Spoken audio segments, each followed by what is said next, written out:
Hello everyone, today I will be reading to you Chapter 3 from a series of unfortunate events, The Bad Beginning. Chapter 3. I don't know if you've ever noticed this, but first impressions are often entirely wrong. You can look at a painting for the first time, for example, and not like it at all, but after looking at it a little longer, you may find it very pleasing. The first time you try gorgonzola cheese, you may find it too strong, but when you are older, you may want to eat nothing but gorgonzola cheese. Klaus, when Sunny was born, did not like her at all, but by the time she was 6 weeks old, the two of them were thick as thieves. Your initial opinion on just about anything may change over time. I wish I could tell you that the Baudelaire's first impressions of Count Olaf and his house were incorrect, as first impressions so often are, but these impressions, that Count Olaf was a horrible person and his house a depressing pigsty, were absolutely correct. During the first few days after the orphan's arrival at Count Olaf's, Violet, Klaus, and Sunny attempted to make themselves feel at home. But it was really no use. Even though Count Olaf's house was quite large, the three children were placed together in one filthy bedroom that had only one small bed in it. Violet and Klaus took turns sleeping on it, so that every other night one of them was in the bed and the other was sleeping on the hard wooden floor, and the bed's mattress was so lumpy it was difficult to say who was more uncomfortable. To make a bed for Sunny, Violet removed the dusty curtains from the curtain rod that hung over the bedroom's one window and bunched them together to form a sort of cushion, just big enough for her sister. However, without curtains over the cracked glass, the sun streamed through the window every morning, so the children woke up early and sore each day. Instead of a closet, there was a large cardboard box that had once held a refrigerator and would now hold the three children's clothes, all piled in a heap. Instead of toys, books, and other things to amuse the youngsters, Count Olaf had provided a small pile of rocks,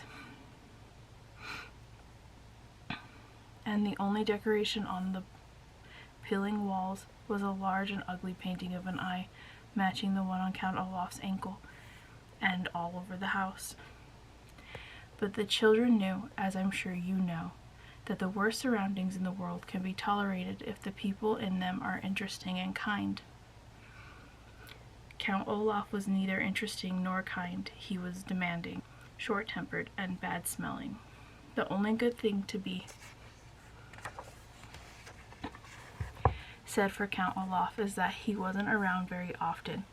When the children woke up and chose their clothing out from the refrigerator box, they would walk into the kitchen and find a list of instructions left for them by Count Olaf, who would often not appear until nighttime. Most of the day he spent out of the house or up in the high tower where the children were forbidden to go. The instructions he left for them were usually difficult chores, such as repainting the back porch or repairing the windows, and instead of a signature, Count Olaf would draw an eye at the bottom of the note. One morning his note read, "My theater troupe will be coming for dinner. Before tonight's performance, have dinner ready for all 10 of them by the time they arrive at 7 o'clock. Buy the food, prepare it, set the table, serve dinner, clean up afterwards, and stay out of the way." Below there was the usual eye, and underneath the note was a small sum of money for the groceries. Violet and Klaus read the note as they ate their breakfast, which was a gray and lumpy oatmeal Count Olaf left for them each morning in a large pot on the stove. Then they looked at each other in dismay. "None of us knows how to cook," Klaus said. "That's true," Violet said. "I knew how to repair those windows, and and how to clean the chimney, because those sorts of things interest me, but I don't know how to cook anything except toast." "And sometimes you burn the toast," Klaus said, and they smiled. They were both remembering a time when the two of them got up early to make a special breakfast for their parents. Violet had burnt the toast, and their parents, smelling smoke, had run down the stairs to see what the matter was. When they had saw Violet and Klaus looking forlornly at pieces of pitch-black toast, they laughed and then made pancakes for the whole family. "I wish they were here," Violet said. She did not have to explain she was talking about their parents. "They would never let us stay in this dreadful place." "If they were here," Klaus said, his voice rising as he got more and more upset, "we would not be with Count Olaf in the first place. I hate it here, Violet. I hate this house. I hate our room. I hate having to do all these chores. And I hate Count Olaf." "I hate it too," Violet said, and Klaus looked at his older sister with relief. Sometimes just saying that you hate something and having someone agree with you can make you feel better about a terrible situation. "I hate everything about our lives right now, Klaus," she said, "but we have to keep our chin up." This was an expression the children's father had used, and it meant try to stay cheerful. "You're right," Klaus said, "but it's very difficult to keep one's chin up when Count Olaf keeps shoving it down." "Juk!" Sunny shrieked, banging on the table with her oatmeal spoon. Violet and Klaus were jerked out of their conversation and looked once again at Count Olaf's note. "Perhaps we could find a cookbook and read about how to cook," Klaus said. "It shouldn't be that difficult to make a simple meal." Violet and Klaus spent several minutes opening and shutting Count Olaf's kitchen cupboards, but there weren't any cookbooks to be found. "I can't say I'm surprised," Violet said. "We haven't found any books in this house at all." "I know," Klaus said miserably. "I miss reading very much." "We must go out and look for a library sometime soon." "But not today," Violet said. "Today we have to cook for 10 people. At that moment there was a knock on the front door. Violet and Klaus looked at one another nervously. Who in the world would want to visit Count Olaf? Violet wondered out loud. "Maybe somebody wants to visit us," Klaus said, without much hope.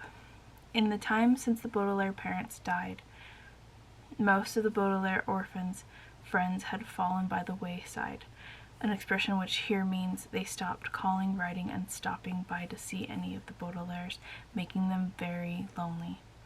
You and I, of course, would never do this to any of our grieving acquaintances, but it is a sad truth in life that when someone has lost a loved one, friends sometimes avoid that person, just when the presence of friends is most needed. Violet, Klaus, and Sunny walked slowly to the front door and peered through the peephole, which was in the shape of an eye. They were delighted to see Justice Strauss peering back at them and opened the door. "Justice Strauss," Violet cried. "How lovely to see you." She was about to add, "Do come in," but then she realized that Justice Strauss would probably not want to venture into the dim and dirty room. "Please forgive me for not stopping by sooner," Justice Strauss said as the Baudelaires stood awkwardly in the doorway. "I wanted to see how you children were settling in, but I had a very difficult case in the High Court, and it was taking up much of my time." "What sort of case was that?" Klaus asked. Having been deprived of reading, he was hungry for new information. "I can't really discuss it," Justice Strauss said, because it's official business, but I can tell you it concerns a poisonous plant and an illegal use of someone's credit card." "Yika," Sunny shrieked, which appeared to mean how interesting, although of course there is no way that Sunny would understand what was being said. Justice Strauss looked down at Sunny and laughed. "Yika indeed," she said, and reached down to pat the child on the head. Sunny took Justice Strauss's hand and bit it gently. "That means she likes you," Violet explained.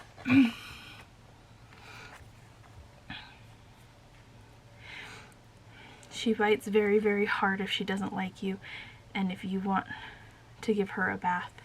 "I see," Justice Strauss said. Now then, how are you children getting on? Is there anything you desire? The children looked at one another, thinking of all the things they desire. Another bed, for example, a proper crib for Sunny, curtains for the window in the room, a closet instead of a cardboard box. But what they desired most of all, of course, was not to be associated with Count Olaf in any way whatsoever. What they desired most was to be with their parents again, in their true home, but that, of course, was impossible. Violet, Klaus, and Sunny all looked down at the floor unhappily as they considered the question. Finally, Klaus spoke. "Could we perhaps borrow a cookbook?" he said. "Count Olaf has instructed us to make dinner for the theater troupe tonight, and we can't find a cookbook in the house." "Goodness," Justice Strauss said. "Cooking dinner for an entire theater troupe seems like a lot to ask of children." "Count Olaf gives us a lot of responsibilities," Violet said. What she wanted to say was, "Count Olaf is an evil man," but she was well-mannered. "Well, why don't you come next door to my house," Justice Strauss said, "and find a cookbook that pleases you?" The youngsters agreed and followed Justice Strauss out the door and over to her well-kept house. She led them through an elegant hallway, smelling of flowers, into an enormous room. And when they saw what was inside, they nearly fainted from delight. Klaus especially. The room was a library. Not a public library, but a private library. That is, a large collection of books belonged to Justice Strauss. There were shelves and shelves of them on every wall from floor to ceiling, and separate shelves and shelves of them in the middle of the room. The only place there weren't books was in one corner, where there was some large, comfortable-looking chairs and a wooden table with a lamp hanging over them, perfect for reading. Although it was not as big as their parents' library, it was as cozy, and the Baudelaire children were thrilled. "My word," Violet said. "This is a wonderful library." "Thank you very much," Justice Strauss said. "I've been collecting books for years, and I'm very proud of my collection. As long as you keep them in good condition, you are welcome to use any of my books at any time. Now the cookbooks are over here on the eastern wall. Shall we have a look at them?" "Yes," Violet said. "And then, if you don't mind, I should love to look at any of your books concerning mechanical engineering, inventing things is a great interest of mine." "And I would like to look at books on wolves," Klaus said. "Recently I have been fascinated by the subject of wild animals of North America." "Book," Sunny shrieked, which meant, "Please don't forget to pick out a picture book for me." Justice Strauss smiled. "It is a pleasure to see young people interested in books," she said. "But first, I think we'd better find a good recipe, don't you?" The children agreed, and for 30 minutes or so they perused several cookbooks that Justice Strauss recommended. To tell you the truth, the three orphans were so excited to be out of Count Olaf's house and in the pleasant library that they were a little distracted and unable to concentrate on cooking. But finally, Klaus found a dish that sounded delicious and easy to make. "Listen to this," he said. "Petnuska. It's an Italian sauce for pasta. All we need to do is saute olives, capers, anchovies, garlic, chopped parsley, and tomatoes together in a pot and prepare spaghetti to go with it." "That sounds easy," Violet agreed. And the Baudelaire orphans looked at one another. Perhaps with the kind Justice Strauss in her library next door, the children could prepare pleasant lives for themselves as easily as making puttanesca sauce for Count Olaf.